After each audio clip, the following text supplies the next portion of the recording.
absorb, like when they urinate. Because if we didn't have any of that there, there'd just be like water everywhere, and it's gross when it's like that. So once I'm done in here, I'm almost done, I'll go dump this and I'll bring more in here, so it's nice and bedded. Hey, say hi. Hi, my name is Nate O'Connor.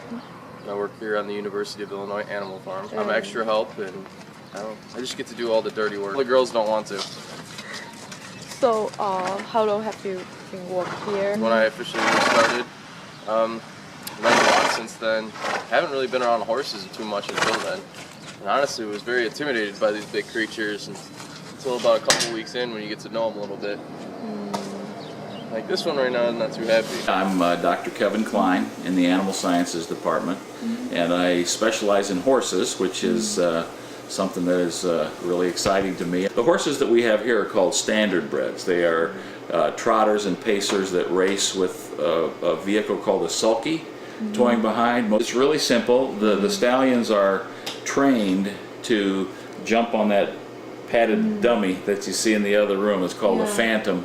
And the process is just we train them to the phantom.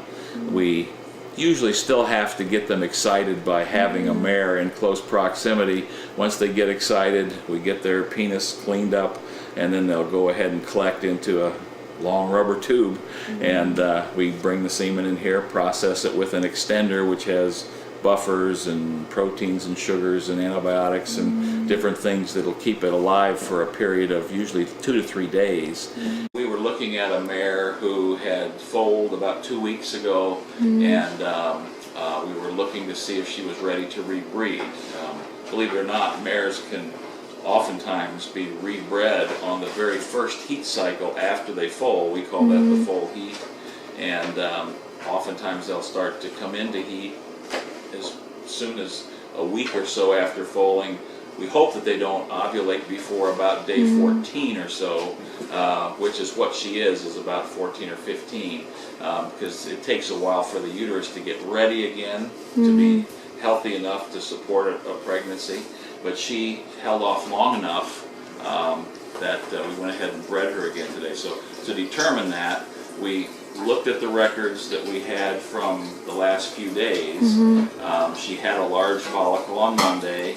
She had a large follicle on Tuesday, and I actually measured it at about 54 millimeters, which is, a very, very large follicle, which contains the egg inside, right?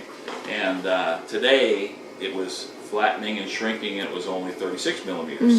So it looked like she was in the process of ovulation, and so I decided to go ahead and breed her again today based upon that. And probably the breeding that was done 2 days ago might still have resulted in a pregnancy if I'd have done nothing, but just to be safe, I went ahead and bred her one more time today because her cervix was quite relaxed and it felt like it was still open, and so since she was in the process of ovulation,